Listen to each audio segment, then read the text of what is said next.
Hi പ്രിയമുള്ള സുഹൃത്തുക്കളെ, ഇന്ന് ഒരു സ്ത്രീയുടെ വീഡിയോ സന്ദേശം കേൾക്കാനിടയായി. വല്ലാതെ അത്ഭുതപ്പെട്ടു പോയി. ഇവര് എത്രമാത്രം ബ്രെയിൻ വാഷ്ഡ് ആണെന്ന് ചിന്തിച്ചു ഞാൻ. ഇവിടെ മുസ്ലിങ്ങൾ ഏതെങ്കിലും രൂപത്തിൽ ഭീഷണികൾ നേരിടുന്നുണ്ടോ? മുസ്ലിങ്ങൾക്ക് അവരുടെ മതപരമായ ചിട്ടവട്ടങ്ങൾക്ക് അനുസൃതമായി ജീവിക്കാൻ ഈ കേരളക്കരയിൽ എന്തെങ്കിലും രൂപത്തിലുള്ള ബുദ്ധിമുട്ടുകളുണ്ടോ? ഉണ്ടെന്ന് എനിക്ക് തോന്നിയിട്ടില്ല.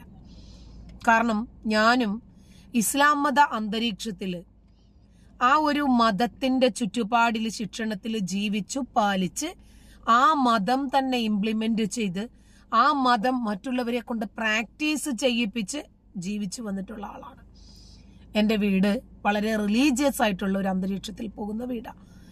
5 നേരവും കൃത്യമായ രൂപത്തിൽ നമസ്കാരവും നോമ്പും സക്കാത്തും ഖുർആൻ പാരായണവും റമദാനിന്റെ ദിനരാത്രങ്ങളിലെല്ലാം ഉറങ്ങാതെ നേരം പുലരുവോളം ഞങ്ങൾ പരസ്പരം മത്സരിച്ച് ഖുർആൻ ഓതി ഇരിക്കുന്ന ആളുകളാണ്.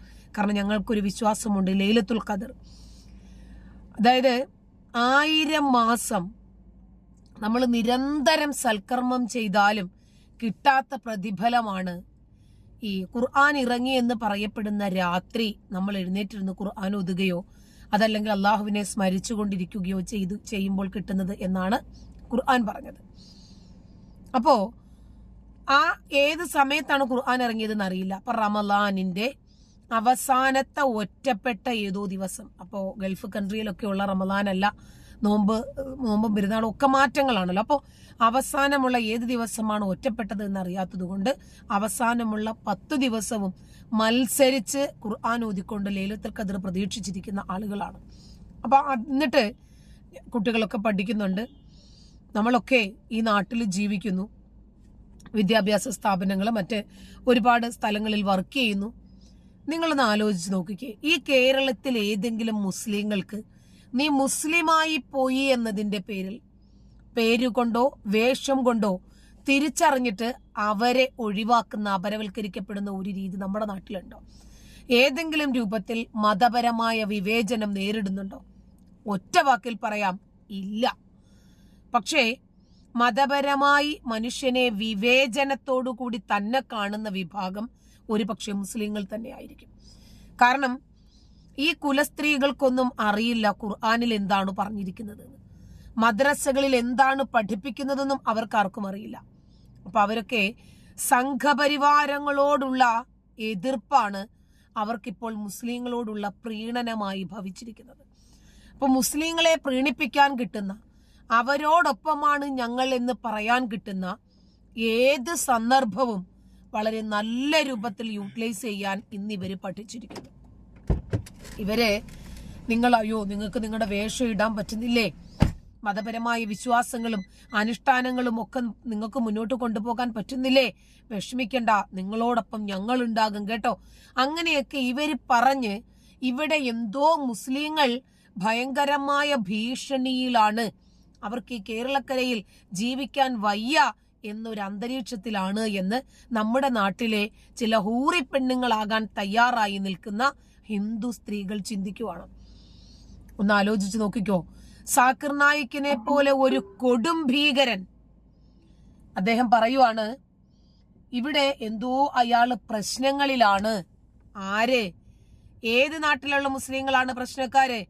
അയാള് മലേഷ്യയിലും ഗൾഫിലും ഒക്കെ എത്തിക്കഴിഞ്ഞാല് കേരളത്തിലെ പൊതുവെ ഇന്ത്യയിലെ മുസ്ലിങ്ങൾ പ്രശ്നക്കാരാണെന്നല്ല, അവര് പ്രശ്നം അഭിമുഖീകരിക്കുന്നുണ്ട്, അവര് വല്ലാത്ത പ്രതിസന്ധിയിലാണെന്ന് പറയും. എന്നിട്ട് പാകിസ്ഥാനിലും ബംഗ്ലാദേശിലും അഫ്ഗാനിസ്ഥാനിലും സിറിയയിലും ഒക്കെ മലേഷ്യയിലടക്കം അവിടൊക്കെ ചെന്ന് പ്രസംഗം നടത്തുമ്പോൾ എന്താ ഈ സാക്കിർ നായിക്ക് പറയുന്നത്? ഇന്ത്യയില് കേരളം എന്നൊരു സംസ്ഥാനമുണ്ട്, പൊയ്ക്കോ അങ്ങോട്ട്, അവിടെ നമ്മുടെ മതം ഫോളോ ചെയ്യാൻ, അതിനു പറ്റിയ രൂപത്തിലുള്ള രാഷ്ട്രീയ അന്തരീക്ഷം നമുക്ക് ഉണ്ടാക്കി തരാൻ പറ്റിയ സാഹചര്യമാണ്, അതുകൊണ്ട് നിങ്ങൾ അങ്ങോട്ടേക്ക് ചേക്കേറിക്കോ. എന്തുകൊണ്ടാണ്? ബംഗ്ലാദേശികൾ ക്യൂ നിൽക്കുകയാണ് മലപ്പുറത്ത് എന്നാണ് നമ്മുടെ രാജഗോപാൽ സാറ് പറഞ്ഞത്. എങ്ങനെയാണ് ബംഗ്ലാദേശികളും അഫ്ഗാനികളും പാകിസ്ഥാനികളും ഒക്കെ വ്യാജ ID കാർഡുകളിൽ 500 രൂപയ്ക്കും 1000 രൂപയ്ക്കും ഒക്കെ ഇവർക്ക് നിർമ്മിച്ചു കൊടുക്കുന്ന ഇത്തരം കാർഡുകളിൽ എങ്ങനെയാണ് ഇവർ ഈ കേരളക്കരയിൽ എത്തുന്നത്? ബംഗാളികളാണ് എന്ന വ്യാജേന നമ്മുടെ നാട്ടിലെത്തുന്ന ബംഗ്ലാദേശികളുണ്ട്. ഇവരെങ്ങനെയാണ് എത്തുന്നത്? അപ്പൊ ഇവിടെ എന്തെങ്കിലും തരത്തിൽ ഇവർക്ക് ഇവരുടെ മതം ഫോളോ ചെയ്യാൻ പ്രയാസമുണ്ടെങ്കിൽ മുഴത്തിന് 300 പള്ളികൾ ഇവിടെ എങ്ങനെ പൊങ്ങും? എങ്ങനെയാണ് ഇത്രയധികം ഇസ്ലാം മത സ്ഥാപനങ്ങൾ ഇവിടെ പൊങ്ങുന്നത്? ഇവർക്ക് മതഭീകരത വളർത്താൻ സ്വതന്ത്ര ഭാരതത്തിൽ നരേന്ദ്രമോദി ഭരിക്കുന്നിടത്തോളം പറ്റില്ല. അതാണോ ഇവരുടെ തടസ്സം? ഇവർക്ക് തീവ്രവാദം വളർത്താൻ പറ്റില്ല. നിർബന്ധമായ മതപരിവർത്തനം നടത്താൻ പറ്റില്ല. ഒരു പ്രത്യേക മതവിഭാഗത്തിന് മാത്രം പ്രത്യേകമായിട്ടുള്ള ഒരു പ്രിവിലേജ് പറ്റില്ല. ഈ മതേതര ജനാധിപത്യ രാജ്യത്ത് ഹിന്ദുവിനും ക്രിസ്ത്യാനിക്കും കിട്ടുന്ന അതേ മനുഷ്യാവകാശം തന്നെ, അതേ പൗരാവകാശം തന്നെ ഒരു മുസ്ലിമിനും ലഭിക്കും. അത് ലഭിക്കണം. ഇപ്പോ ഈ ചേച്ചിയുടെ പ്രസംഗം നിങ്ങളൊന്ന് കേട്ടു നോക്കിക്കേ. ഇവര് പറയുന്നതിൽ എന്തെങ്കിലും ശരിയുണ്ടോ എന്ന് നോക്കിയ ചേച്ചിക്ക് ഹൂറിയാകാനുള്ള വെപ്രാളത്തില് ചേച്ചി ആരോ എഴുതി കൊടുത്ത പ്രസംഗം വളരെ കൃത്യമായിട്ട് അവതരിപ്പിച്ചു എന്നുള്ളതല്ലാതെ ഇതിലെ വസ്തുതകളും യാഥാർത്ഥ്യങ്ങളും ചേച്ചിക്ക് അറിയില്ല. കാരണം ഇത് എന്റെ വിശ്വാസമാണ്, അത് ഞാൻ അണിയും. അത് അണിയാനുള്ള അവകാശവും അധികാരവും ഈ രാജ്യത്തിന് അകത്ത് എനിക്കുണ്ട്. അത് അവർക്കങ്ങനെ തീരെഴുതി കൊടുക്കാൻ ഞാനൊട്ട് തയ്യാറുമല്ല. ഒരു സംഘപരിവാറുകാരൻ്റെതുമല്ല കുങ്കുമ നിറമെന്ന് ഇത് തൊട്ട് തന്നെ അല്ല, ഞാനിപ്പോ സംഘപരിവാരത്തിന്റെ ആളൊന്നും അല്ല. നിങ്ങളാണെന്ന് വിചാരിച്ചാലും എനിക്കൊരു ചുക്കും ചുണ്ണാമ്പും ഇല്ല. സംഘപരിവാറുകാരാരെങ്കിലും ഈ ചേച്ചിയോട് പോയിട്ട് പറഞ്ഞോ കുങ്കുമം ഞങ്ങളുടേതാണ് കേട്ടോ, ഞങ്ങൾക്ക് മാത്രമാണ് കുങ്കുമം സ്വന്തം കേട്ടോ, അതുകൊണ്ട് നിങ്ങൾ ഇനി മേലിൽ സിന്ദൂരം അണിയരുത്, കുങ്കുമം അണിയരുത് എന്ന് ആരോ നിർബന്ധിച്ച് പറഞ്ഞതുപോലെയല്ലേ ചേച്ചിയുടെ സംസാരം? അതാ ഞാൻ ആദ്യം തന്നെ പറഞ്ഞു വെച്ചത്. സംഘപരിവാരങ്ങളോടുള്ള വെറുപ്പും വിയോജിപ്പും ഇവരെ മുസ്ലിം പ്രീണകന്മാരാക്കി മാറ്റിയിട്ടുണ്ട്. ഏർപ്പെടുത്തി നമ്മൾ പറയേണ്ടതുണ്ട്. ചന്ദനവും സിന്ദൂരവും അമ്പലവും ഒന്നും ഒരു സംഘപരിവാറുകാരൻ്റെതും അല്ല. അതൊക്കെ ഇവിടുത്തെ സാധാരണ മനുഷ്യന്റേതാണ്. അത് മനുഷ്യന്മാരുടെ കൈകളിലേക്ക് എത്തും വരെ നമ്മൾ അത് ഉപയോഗിച്ചുകൊണ്ടേയിരിക്കണം. നമ്മൾ അത് ഉപയോഗിച്ച് തന്നെയാണ് പ്രതിഷേധം രേഖപ്പെടുത്തേണ്ടത്. നമ്മുടേതാണ് എന്ന് നമ്മൾ പറഞ്ഞുകൊണ്ടേയിരിക്കണം. പർദ്ദ അഴിച്ചു വെച്ച്, മഫ്ത അഴിച്ചു വെച്ച് എന്റെ സഹോദരിമാർ ഒരു സമരമുഖങ്ങളിലേക്കും പോകരുത്. നിങ്ങൾ ഉപയോഗിക്കുന്ന വസ്ത്രം തന്നെ ഇതുവരെ പർദ്ദയോ മഫ്തയോ കണ്ടിട്ട് പോലുമില്ലാത്ത, ഉപയോഗിച്ചിട്ട് പോലുമില്ലാത്ത മുസ്കാൻ ഖാൻ PU കോളേജിൽ ആദ്യമായി പർദ്ദയിട്ട് നിക്കാബിട്ട് അല്ലാഹു അക്ബർ എന്ന് വിളിച്ചു വേച്ചു വേച്ച് കോളേജിന്റെ ക്യാമ്പസിനകത്തേക്ക് കയറിയത് ഓർമ്മയുണ്ടോ? ഇന്ന് ആ പെൺകുട്ടി എവിടെ സിസ്റ്ററെ? ആ പെൺകുട്ടിയുടെ വിദ്യാഭ്യാസം പോലും തകരാറിലായില്ലേ? ആ പെൺകുട്ടി ഇന്ന് എവിടെ? ആ പെൺകുട്ടി ഇപ്പൊ കോളേജിൽ പഠിക്കുന്നുണ്ടോ? എന്താണ് ആ പെൺകുട്ടിയുടെ കുടുംബത്തിന്റെ അവസ്ഥ? താലിബാൻ നേതാവ് വരെ ആ പെൺകുട്ടിയെ വിളിച്ചിട്ട് അപ്രിഷ്യേറ്റ് ചെയ്തു. നിങ്ങൾക്ക് പ്രയാസമുണ്ടെങ്കിൽ നിങ്ങൾക്ക് ഇങ്ങോട്ട് വരാമെന്ന് പറഞ്ഞു. അഫ്ഗാനിലേക്ക് സ്വാഗതം പറഞ്ഞപ്പോൾ മുസ്കാൻ ഖാന്റെ പിതാവ് പറഞ്ഞു, ഇത് സ്വതന്ത്ര ഭാരതമാണ്, ഇവിടെ എനിക്കൊരു തരത്തിലും പ്രയാസങ്ങളില്ല, ഞാൻ ഒരിക്കലും ഒരു മതതീവ്രവാദിയുമല്ല, ഇവിടെ ഞാൻ എല്ലാ തരത്തിലുള്ള മനുഷ്യാവകാശങ്ങളും അനുഭവിച്ച് തന്നെയാണ് ജീവിക്കുന്നത് എന്നാണ് മുസ്കാൻ ഖാന്റെ പിതാവ് പറഞ്ഞത്. അവരൊക്കെ വിളിച്ചത് കാരണം ആ പെൺകുട്ടി പിന്നീട് പഠിക്കാൻ കോളേജിൽ പോയിട്ടില്ല. ആ പെൺകുട്ടി ഇന്നും വീട്ടിനകത്തളങ്ങളിലാ, പുറത്തിറങ്ങാൻ പറ്റുന്നില്ല. ആ പെൺകുട്ടി ഒരുപാട് പ്രയാസങ്ങളിലാണ്. കാരണം അവൾ അവളുടെ ബോയ് ഫ്രണ്ടിനോടൊപ്പം ചുറ്റിക്കറങ്ങുമ്പോൾ ഇടുന്ന വേഷമല്ല ആ സമരമുഖത്തേക്ക് ഇറങ്ങിയപ്പോൾ ഇട്ടത്. അപ്പൊ സമരമുഖത്തേക്ക് ഇറങ്ങുമ്പോൾ പർദ്ദയും ഹിജാബും ധരിക്കണം എന്നാണോ ചേച്ചി മുസ്ലിം പെൺകുട്ടികളോട് പറഞ്ഞു വെക്കുന്നത്? അതൊന്നും ആ ഭാഗം ഒന്നും കൂടി ഒന്ന് ശ്രദ്ധിക്കാം. നമ്മുടേതാണ് എന്ന് നമ്മൾ പറഞ്ഞുകൊണ്ടേയിരിക്കണം. പർദ്ദ അഴിച്ചു വെച്ച്, മഫ്ത അഴിച്ചു വെച്ച് എന്റെ സഹോദരിമാർ ഒരു സമരമുഖങ്ങളിലേക്കും പോകരുത്. നിങ്ങൾ ഉപയോഗിക്കുന്ന വസ്ത്രം തന്നെ അതേ ഐഡന്റിറ്റിയോടുകൂടെ നിങ്ങൾക്ക് പുറത്തിറങ്ങാൻ കഴിയണം. നിങ്ങൾ അല്ല ചേച്ചി, ഈ കേരളക്കരയിൽ, നമ്മൾ കേരളത്തിലാണല്ലോ ജീവിക്കുന്നത്. ചേച്ചി മലയാളമാണ് സംസാരിക്കുന്നത്, ചേച്ചി പ്രസംഗിക്കുന്നത് കേരളത്തിലുമാണ്. ഈ കേരളത്തിൽ ആർക്കെങ്കിലും പർദ്ദയും മക്കനെയും ഇട്ട് പുറത്തിറങ്ങാൻ പറ്റാത്തൊരവസ്ഥയുണ്ടോ? ഇവരെ എന്തോ ഈ പറഞ്ഞു വെക്കുന്നത്? മുസ്ലിങ്ങളെ പ്രീണിപ്പിക്കണമെങ്കിൽ ആയിക്കോ, അവരുടെ കയ്യിൽ നിന്ന് എന്തെങ്കിലും തരത്തിൽ സ്വാർത്ഥ താല്പര്യങ്ങൾ നേടിയെടുക്കണമെങ്കിൽ ആയിക്കോ. ഇല്ലാ കഥകൾ പറഞ്ഞ് ഈ നാട്ടിൽ വർഗീയത പരത്താൻ ശ്രമിക്കരുത്. മതവിദ്വേഷവും വിഭാഗീയതയും പരത്താൻ ശ്രമിക്കരുത്.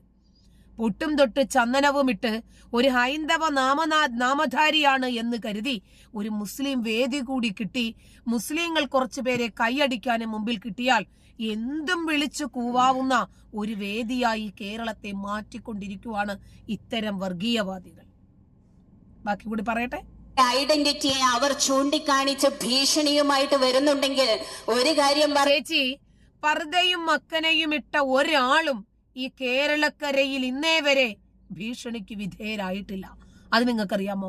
സെന്റ് തോമസ് സ്കൂളില് ഒരു മൈമിന് കുട്ടികൾ പർദ്ദ ധരിച്ചതിന്റെ പേരിൽ ആ കോളേജ് പ്രിൻസിപ്പളെ ഭീഷണിപ്പെടുത്തിയത് നമ്മുടെ മുസ്ലിം സംഘാടകരാ. അതറിയില്ലേ? പർദ്ദ ധരിച്ചാൽ പ്രശ്നം, മഫ്ത ധരിച്ചാൽ പ്രശ്നം, സ്കൂളിൽ എന്തെങ്കിലും ഒരു കലോത്സവത്തിൽ ഈ വേഷം ധരിച്ചാൽ പ്രശ്നം. അതല്ലാതെ ഇത് ധരിക്കുന്ന ആളുകൾക്ക് ഒരു പ്രശ്നവും ഇതുവരേക്കും മുസ്ലിങ്ങൾ ധരിച്ചാൽ ഉണ്ടായിട്ടില്ല. മറ്റാരെങ്കിലും ധരിച്ചാൽ മുസ്ലിങ്ങൾ ഉണ്ടാക്കുന്ന പ്രശ്നങ്ങളിൽ നിന്നും ഓടി രക്ഷപ്പെടാനാണ് അവർ ശ്രമിക്കുന്നത്. ഇവരേതോ രൂപത്തിൽ ആരുടെയോ ബ്രെയിൻ വാഷിന് വിധേയരായിട്ടുണ്ട്. പർദ്ദയും മക്കനയും ധരിച്ച് ഒരു പക്ഷെ എനിക്ക് തോന്നുന്നത് മുഖം വരെ മറച്ച് മറ്റേത് സംസ്ഥാനത്തേക്കാളും ഇപ്പൊ ഇങ്ങേയറ്റം പാകിസ്ഥാനിലെയും അഫ്ഗാനിലേക്കാളും കൂടുതൽ ആളുകൾ ഈ കേരളക്കരയിലാണുള്ളത്.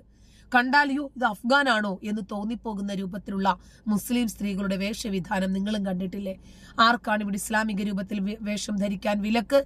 ഇസ്ലാമിക രൂപത്തിലുള്ള മതം ഫോളോ ചെയ്യാൻ ഇവിടെ എവിടെയാണ് വിലക്ക്? കേരളത്തിലില്ല. നിങ്ങൾ ഉറപ്പിച്ചു പറഞ്ഞോളൂ, നാളുകളിൽ നിങ്ങൾ മാത്രമല്ല, നിങ്ങളിടുന്ന ഇതേ വേഷത്തോടുകൂടെ ഇതേ വേഷമണിഞ്ഞ് പ്രതിരോധ മുഖങ്ങളിലേക്ക് ഇറങ്ങി വരാൻ ഞാൻ ഉൾപ്പെടെയുള്ള മുഴുവൻ സഹോദരൻ. അത് പറ താത്ത. ഇപ്പോഴാണ് ഞാൻ ചേച്ചിന്ന് വിളിച്ചു പോയി, സോറി. അതായത് പർദ്ദയിട്ടൊന്നിറങ്ങാൻ താത്താടെ ഉള്ളിൽ കിടക്കുന്ന ഒരു താത്താ മനസ്സും, ചേച്ചിയുടെ ഉള്ളിൽ കിടക്കുന്ന ഒരു താത്താ മനസ്സുണ്ടല്ലോ, അതങ്ങനെ വെമ്പിക്കൊണ്ടിരിക്കുക. സ്വർഗത്തിലെ ഹൂറിയാകാൻ അതിനുവേണ്ടി വെമ്പിക്കൊണ്ടിരിക്കുന്നത് കൊണ്ട് താത്തായ്ക്ക് എങ്ങനെയെങ്കിലും ഒന്ന് പർദ്ദയ്ക്കകത്ത് ഇറങ്ങണം. അതിനു വേണ്ടിയിട്ട് താത്ത കേരളത്തിൽ പ്രശ്നമുണ്ടെന്ന് പറഞ്ഞു വെക്കുക. കേരളത്തിൽ ഒരു പ്രശ്നവുമില്ല താത്ത. ഇവിടെ മുസ്ലിങ്ങളാണ് ആ മുസ്ലിങ്ങൾക്ക് പ്രശ്നങ്ങൾ ഉണ്ടാക്കിക്കൊണ്ടിരിക്കുന്നത്, വിഘാതം സൃഷ്ടിച്ചു കൊണ്ടിരിക്കുന്നത്. മുസ്ലിങ്ങളിലെ ഇപ്പോ അനുവാദമില്ലാതെ ഒരു സ്കൂളില് ഒരു പെൺകുട്ടി നമസ്കരിച്ചു. അപ്പോഴേക്ക് മാനേജ്മെന്റ് വിളിച്ചിട്ട് ഇത് ഈ സ്കൂളിന്റെ പ്രൊസീജിയർ അല്ല എന്ന് പറഞ്ഞു. ഉടനെ തന്നെ അവിടെ ഭീഷണിയുമായിട്ട് എത്തിയത് ഇവിടുത്തെ മുസ്ലിം സംഘാടകരായിരുന്നു. അതാ ഞാൻ പറഞ്ഞത്, അവരുണ്ടാക്കുന്ന പ്രശ്നങ്ങൾ കാരണമാണ് ഇവിടെ വിഷമിച്ചിരിക്കുന്നത്. ചേച്ചിക്ക് എങ്ങനെയെങ്കിലും പർദ്ദയിട്ട് ഇനിയിപ്പോ അഫ്ഗാനിലേക്കോ സിറിയയിലേക്കോ ഒക്കെ പോയി ലൈംഗിക അടിമയായി ജീവിക്കാനുള്ള വ്യഗ്രതയാണോ ഈ പറയുന്നത്? അതോ പർദ്ദയിട്ടിട്ട് ഉമ്മച്ചിക്കുട്ടിയായി ജീവിക്കാനുള്ള വ്യഗ്രതയിലാണോ ഈ വിളിച്ചു കൂവുന്നതെന്നറിയില്ല. അവിടെ ഉണ്ടാവും, അത് നമ്മുടെ യൂണിഫോമായി മാറും, പ്രതിരോധത്തിന്റെ യൂണിഫോം. അതായത് ചേച്ചിക്ക് എങ്ങനെയെങ്കിലും പർദ്ദയൊന്ന് ജീവിതത്തിന്റെ നിരന്തരമായി ഉപയോഗിക്കുന്ന ഒരു യൂണിഫോമായിട്ട് മാറണം. അതിന് ചേച്ചി ഉണ്ടാക്കുന്ന ഓരോ കാരണങ്ങളാണിതൊക്കെ. നമ്മൾ അതൊരു പക്ഷെ ഉപയോഗിക്കും. ഇപ്പൊ വേഷം കൊണ്ടങ്ങ് തിരിച്ചറിഞ്ഞു കളയും എന്നല്ലേ ഇവര് പറയുന്നത്? അവിടെയാ ഞാൻ പറഞ്ഞത്. അതായത് ഇപ്പൊ മനസ്സിലായില്ലേ? കേരളത്തിൽ ശരിക്കു പറഞ്ഞാൽ ഒരു മതവിഭാഗത്തിനും ഒരു പ്രശ്നവുമില്ല. ഏതു മതവിഭാഗത്തിനും അവരുടെ മതം ഫോളോ ചെയ്യാൻ, അവരുടെ മതം അനുഷ്ഠിക്കാൻ, പ്രചരിപ്പിക്കാൻ, ഇംപ്ലിമെന്റ് ചെയ്യാനൊക്കെയുള്ള എല്ലാ സ്വാതന്ത്ര്യങ്ങളുമുണ്ട്. മുസ്ലിങ്ങൾ മാത്രം എന്തൊക്കെയോ വിഭാഗീയത നേരിടുന്നു എന്ന് ഇവര് പറഞ്ഞ് പ്രചരിപ്പിക്കുമ്പോൾ അത് സത്യമല്ല. മുസ്ലിങ്ങൾ ഉണ്ടാക്കുന്ന പ്രശ്നങ്ങൾ കാരണം ഇവിടെ അമുസ്ലിങ്ങളാണ് പ്രയാസപ്പെടുന്നത് എന്ന സത്യം വിളിച്ചു പറയാൻ എന്നെ പോലെ ആയിരങ്ങൾ ഉണ്ടാകും. ഇതുപോലെയുള്ള ഉമ്മച്ചിക്കുട്ടികളാകാൻ വേണ്ടി വെമ്പി നിൽക്കുന്ന മനസ്സിന്റെ ഉടമകളെ വലിച്ചു കീറി ഭിത്തിയിലൊട്ടിക്കാൻ. നന്ദി.